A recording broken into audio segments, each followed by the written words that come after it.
Good afternoon, everyone.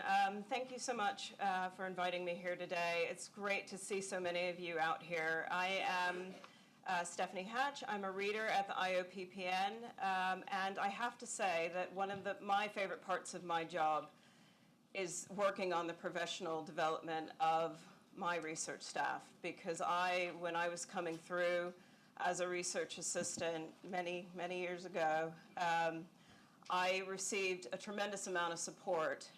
So I wanted to, we're here today to talk to you about and get you involved in a discussion about taking charge of your research career. I was asked to give an example from my own trajectory, and there's two things that I will say, well, actually three things.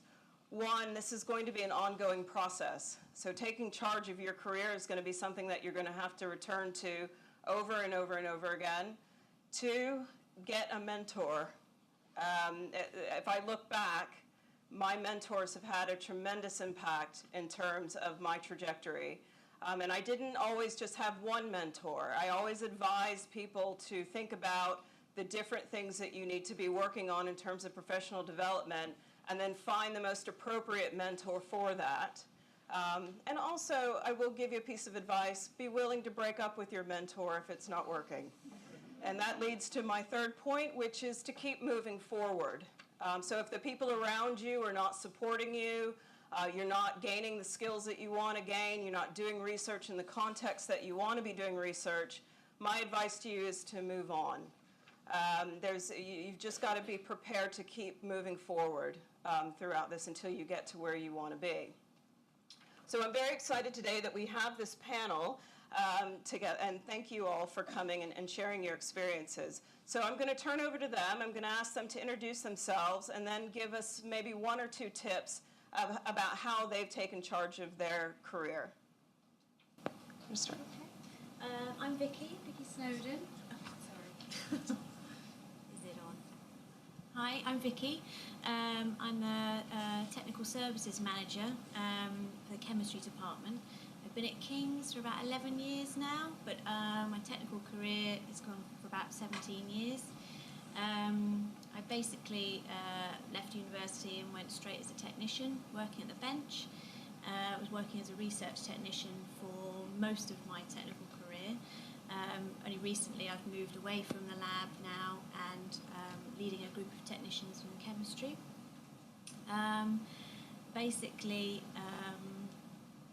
All I can say is top tip is don't wait for someone else to make it happen. Everyone needs to take a bit of personal responsibility in their actual career. In order to keep moving forward, as you say, if you're not getting the skills that you need, the environment that you're in, and the support from the people around you, then it really is down to yourself to look around, see what other opportunities there are, and potentially move somewhere else, either within King's or elsewhere, to really kind of progress with your career.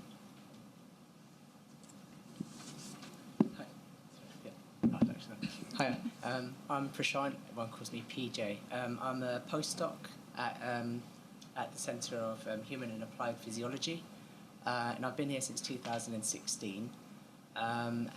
So currently my research is mainly basic sciences. And throughout my research career, I think the best advice I could say is have a mentor, number one, but also within that have a structure.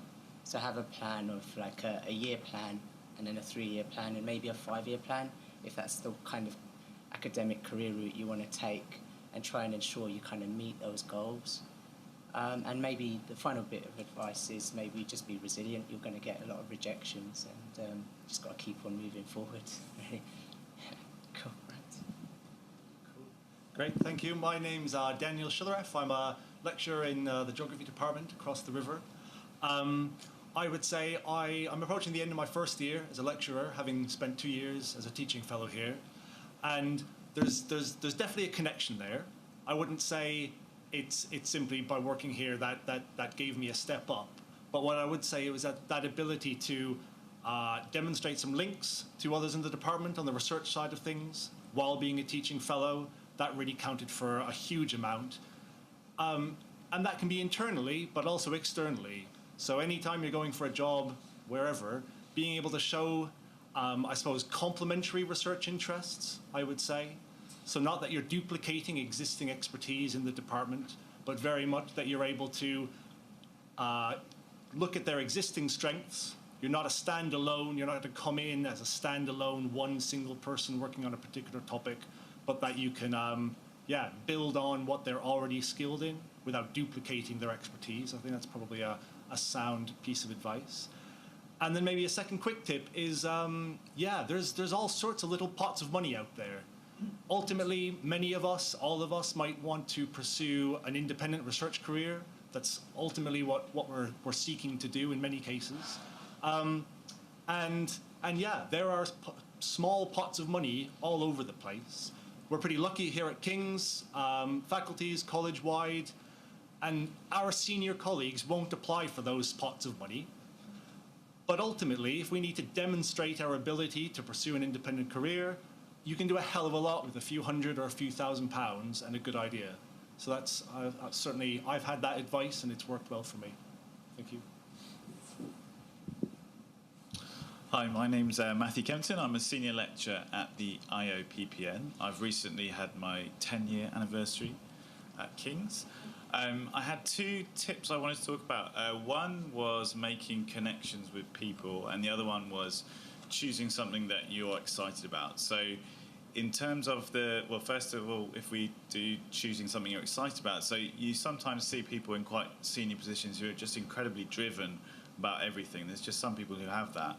I'm not one of those people, and I need something to be excited about, really, to be driven. So I suppose my advice is choose something that you really genuinely are excited about, because that's going to drive you. So if you can choose something that is just genuinely really, really gets you excited, that you'll just enjoy spending time looking into that in more detail, and that will just sort of drive you forward, because you do need that sort of driven approach, I think, in an academic career. Second sort of point is the connections with people. So obviously, well, in terms of a research career, we can sort of obsess perhaps about papers, grants, and so on. I know it's slightly different between faculties, but I think most of the real kind of moves I've made and the links and the things that have been really worked for me is when I've had personal relationships with people, be that sort of a new employer or a professor who's then done some great collaboration. And I think sometimes you can go into a sort of silo mentality where you just focus on, sitting behind a computer, working away and trying to do it that way. But I think having those personal connections are incredibly important. And I think sometimes as junior staff, we kind of shy away a little bit from maybe introducing ourselves to people. So I don't know, some advice perhaps if you're at a conference, maybe you feel a bit cringy just going up to some sort of big superstar professor, but if you've got links in your lab, someone can introduce you. Also, people are quite flattered actually if you go up to them and say, I'm interested in your work, or if there's someone else at King's who you really would like to collaborate with, any sort of links you can get, use the links that you've already got. So if you've already got some friendly, helpful postdocs in your lab, maybe they can introduce you to people as well. And I think most of the sort of jumps in my career have been through these sort of personal links rather than necessarily things like papers and things like that. So I think, my two main points, choosing something you're excited about, that's going to motivate you, and making those sort of personal links as well. Thank you. Hi, I'm Rebecca Babb. So I did my PhD here at King back at 2010. And since then I've gone on and done lots of research projects, actually done 4 different research projects in actually all different areas, did microbiology, pharmacology, then I went into bone cancer and then into tissue regeneration in the Dental Institute. And then I made a big decision about 1.5 years ago, I decided that I actually wanted to leave academia. So since then, I've moved on to work at the Wellcome Trust, and I supported researchers to plan their public engagement plans, as well as manage a funding scheme there. And then since that, I've moved into a new position. I now work at Queen Mary, and I look after the Engineering and Physical Sciences Research Council impact acceleration account, which works with researchers to generate impact with their research as well, which could be economic, societal and policy changes. So I look after a funding scheme there as well.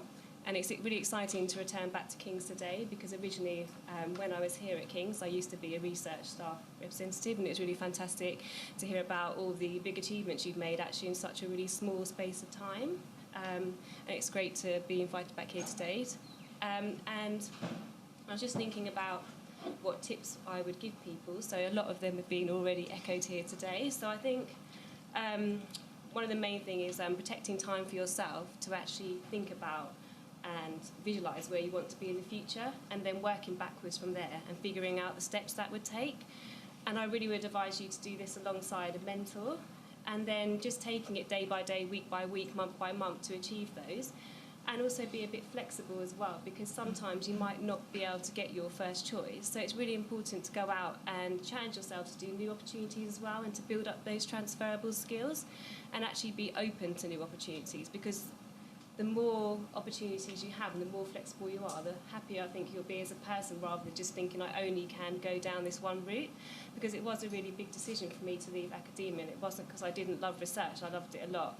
I just got frustrated that I wasn't progressing fast enough, and I realised that actually the things that I really enjoyed, I could find them in other jobs, and now I feel I'm much happier and much more successful, and I actually get much more reward and recognition for the role I do now. So, so just keep an open mind to what you could do. Great, thank you very much. So now we're going to turn over to you all and open up for a Q&A. Any questions that you have for myself or members of the panel?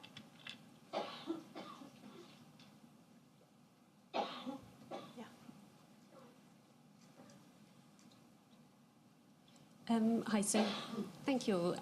This question specifically for Rebecca.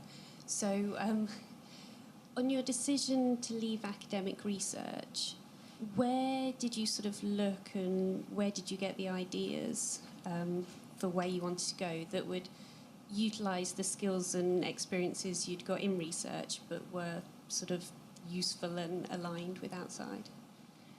Yeah, so in a way I started quite the journey took quite a long time actually. So after doing my PhD, I went into another position, the money ran out, and I found another role which I liked. And then I realised that actually it was going to be quite challenging to progress, and so in that sense I started to look into other things that might interest me. So one of the first things I did, I remember receiving an email, and it was about a pint of science, and maybe some of you have heard about that, about scientists going off into the pub and talking about their research. And it was just when it was starting up, and they were asking people to volunteer, and I thought, oh, that's a really great idea. So actually I went along and was an organiser of the Pint of Science, putting together the event, because actually I've never really liked public speaking that much. And sort of that was my first sort of taste of a project that wasn't in the lab, and I really enjoyed it because I actually got to talk to lots of other researchers about their research, but more like on a big picture level. So we were all very excited about sharing like the big ideas, and it just sort of reminded you about why you decided to go into science, because you can get quite bogged down by the details and publishing papers. So I really enjoyed that event, and then there were some opportunities in the Dental Institute to do public engagement. So they won a place at the Royal Society Summer Exposition, so I went along as a researcher and presented some research to the public there, and I enjoyed that.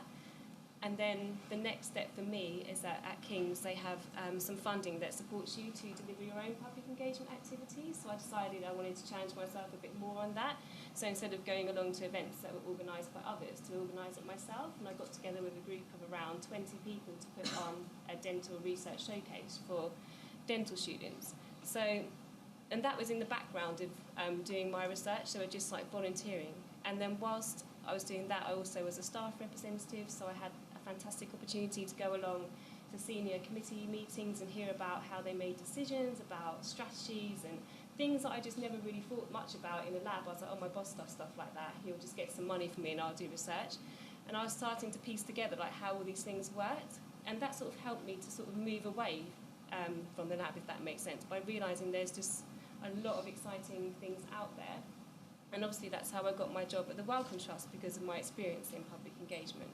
And then from that I moved on to other roles, so that's how it happened, by looking for opportunities to volunteer, to try out new skills. Any other questions? Thank you.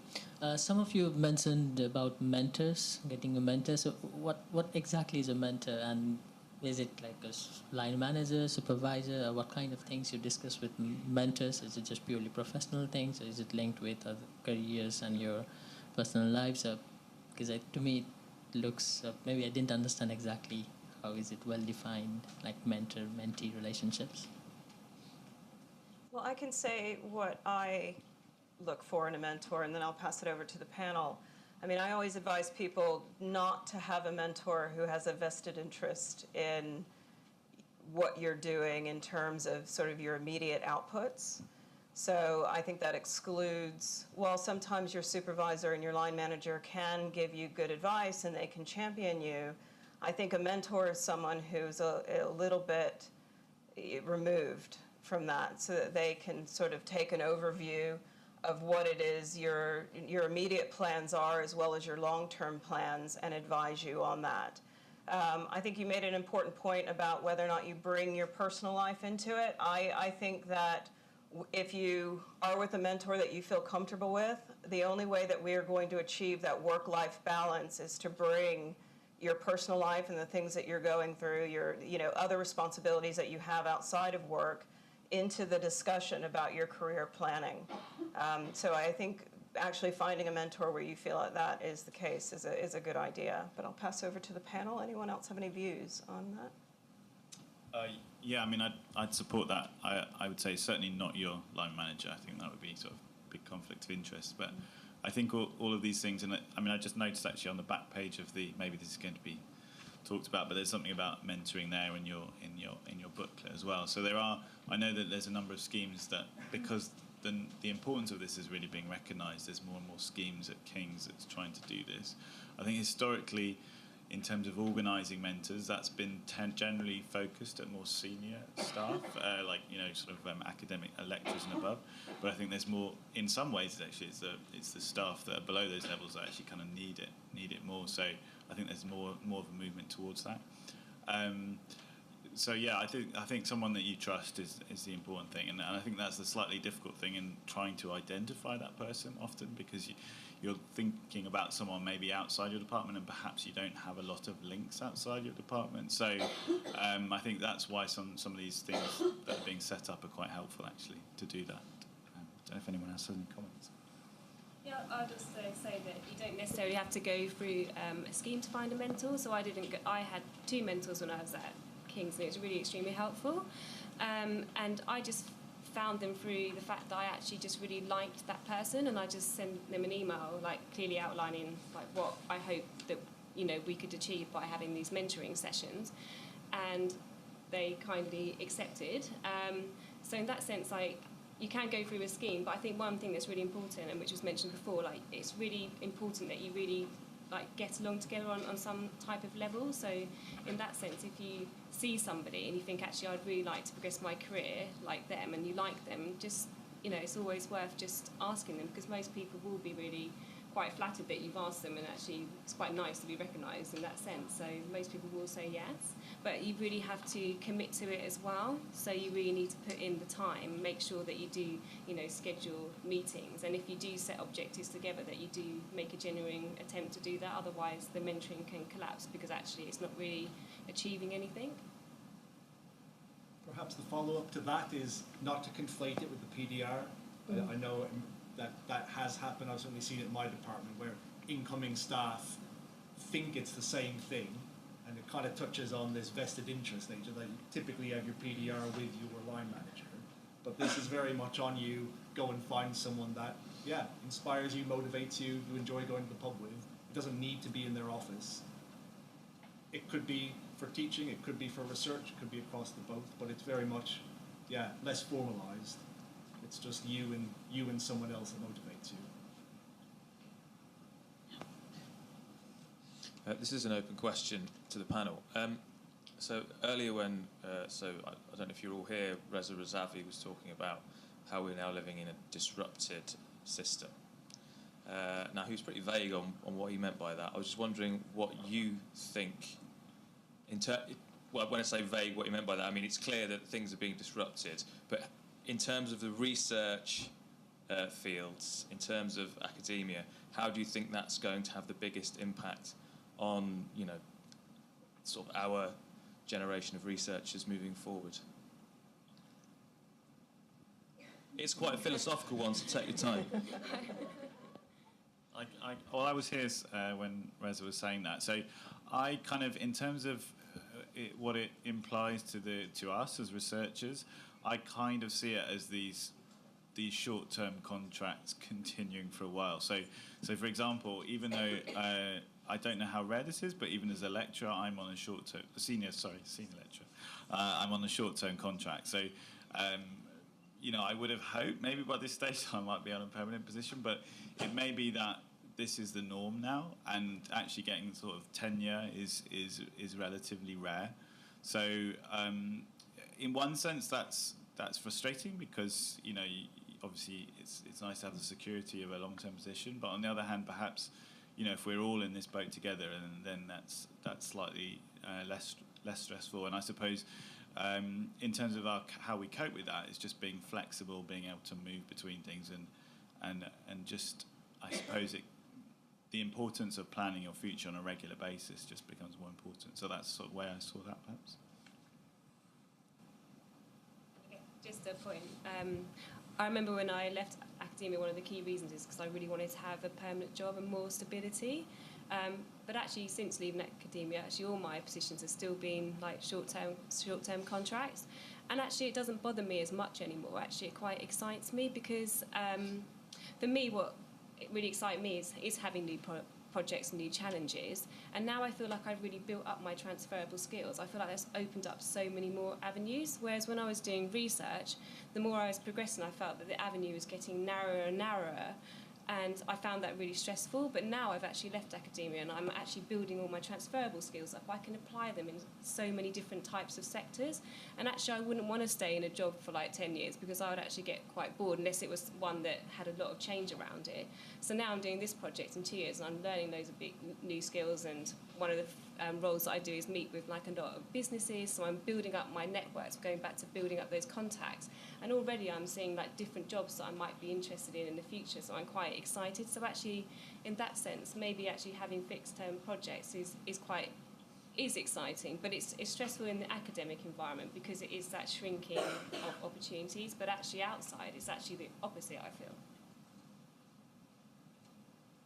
I think a few people have mentioned this notion that about projects and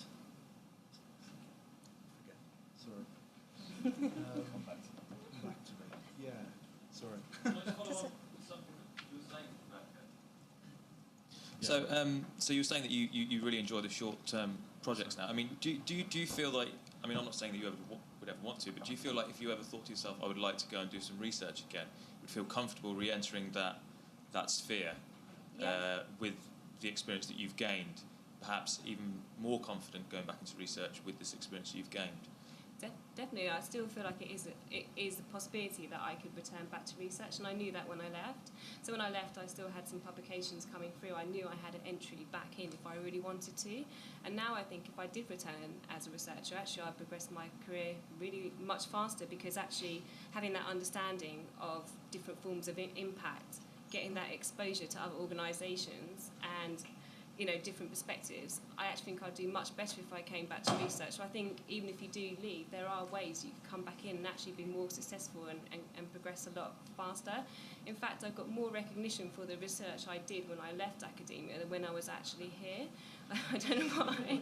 Everything seemed to happen after I left. So it was tempting to come back, but to be honest, I feel like I'm having so much success since I left that I feel like I've just moved on to a different place now, and I still have so much exposure to research, but just in such a broad way now. It's just different. It depends what is important. And since actually leaving, I've done my project management training as well, so that's sort of built my confidence up too. So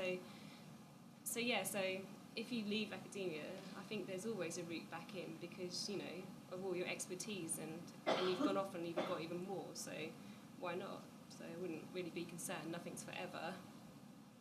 Just wanted to add to that point. I mean, I think that's an excellent example of building up your skills. So thinking about what's in your toolkit, and in every post that you have, not just focusing on what you're being asked to do, but what are other skills that you would like to gain while you're there? So that's a conversation that I have with my research staff when they join my team. As you know, yes, X is required, and that is going to be the priority. But what are some other things? And for me and my team, public engagement runs right through that. So having experience, getting some, real, experience in terms of what impact looks like. I mean, that's where you're going to stand out. And if you think about what it took for all of you to get in the post that you're in, I mean, I know that, when I put out a research assistant post, I tend to get between 75 and 100 applications. And, if I see one where people have had a variety of experiences, that's what stands out to me immediately. Any other questions? I think we have time for one or two more.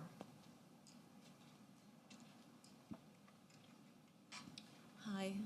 Thanks for sharing all your experiences. It's really useful to hear. I was wondering if you could, as an open question to the panel, anyone who wants to answer about managing other commitments outside of career development and progression, family, caring responsibilities, and any advice on that?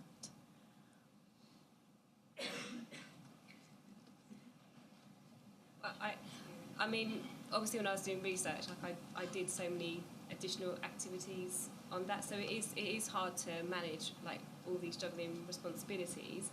But I think you just need to be really organised. So really organised with your time. So in that sense, if you do want to achieve something else, you need to protect that time, and you need to take that time to build up opportunities or do new skills. And it's very easy just to get bogged down in the lab and just do research all the time and think I'll just put it off and I'll do it later, and suddenly your research contract runs out, and that's terrible. So in that sense, you just need to be organised. You just need to sometimes think, I'm going to finish at 5 today so that I can protect time to do this. And that's a really great skill to show when you go off in any job, obviously, to balance multiple tasks at the same time. There's balancing tasks within your job, but actually you should also try and see if you can do other things outside that as well. I don't know if anybody has any... It's difficult, but you have to find that balance, like you were saying. Even doing something really ridiculous, or putting it in your calendar, I literally have to say, leave now sometimes. Probably half an hour before you actually want to leave, just to remind you, I'm definitely going to, make that balance. And also, just remember that you need to find time for yourself. Particularly with your personal development, etc. So you need to take that time out from the lab, from your actual job, to kind of go, right, I need a bit of me time, I need to go on this course, I need to do this. So it is just a matter of you really dedicating that time and going, right, I'm going to block that out, I'm going to do this. Yeah. And also think about the support that you have around you. So when I was in the lab, I always asked my boss for students. So I used to delegate quite a lot of my work to students. So overall, the work was always getting done. So it actually freed up a bit of my time to think about the things that I want to do as well. So look for ways that actually you can build your own capacity through support through other people that can help you as well. There was just a comment about balancing with family life as well. So I've got 2 young children, so specific bit of advice: don't try and email on your phone while looking after children, because you'll get annoyed with your emails and your children. So just in terms of dividing up, but what I suppose seriously, what I think probably quite a lot of academics are slightly workaholics at heart. So I think you have to be very strict about really sort of making sure you have time for the family and stuff like that. I think you sometimes also there's a bit of a fish. I think when you know that you're going to have to take time off for family and so on, in some ways it makes you work more efficiently the time that you have to work, because you know that you can't just sort of stay late and carry on with something and sort of prevaricate a bit. So I think in terms of dividing up your time, just having very strict limits and just being a little bit careful about the sort of workaholic thing that can sometimes creep in a bit. I will say this, it never goes away. So when you're at the stage that you're at now, figuring out those ways to balance the research with every other aspect of your life, including sitting on more and more committees. I was impressed by the number of committees that because that is great practice, actually. So getting involved, I think getting involved with the university, getting involved with making decisions that affect you and your colleagues is extremely important. I think we have time for one more question. Very quick one. Okay, quick question. Anyone? Okay. Well, right. Just a follow-up. About mentoring, and someone mentioned about objectives. So I know we're probably going to talk more about that, or there is time for, there's going to be a session on mentoring, I think, but just be useful just to know what that was, objectives that you would set with a mentor. I think in any relationship that you enter into, you've got to have that initial meeting where you're sitting down and saying what you want from it and asking the other person to. So you're sort of laying out what it is you would like to achieve and over what time period. And I would suggest that even with the jobs that you have now, if you haven't done already. I mean, the PDR is a great opportunity for that, but I sort of carry that skill every collaboration I set up as well. It's that initial meeting so that we know we've got that open communication. And that's the other thing that I'll say, really get to the point where you're not only able to have comfortable conversations, but also uncomfortable conversations. And so just sort of practicing at that in these small spaces, because that skill will come in handy later on. Okay, great. So I wanted to just, if we could all thank the panel for coming today to share their experiences. And I wish you all the luck. And it's great to see these types of events happening, and have a great rest of the afternoon. Thank you. Thank you very much from the Centre for Research Staff Development as well to all the panel and the panel host. What we're going to do next is a couple of things. So we're going to have the speed networking next, where you get to meet all of those lovely people from professional services who can help you. So that's in G73 down the corridor. When you get to the room, please can you distribute yourselves as evenly as possible between the circles of chairs within the room.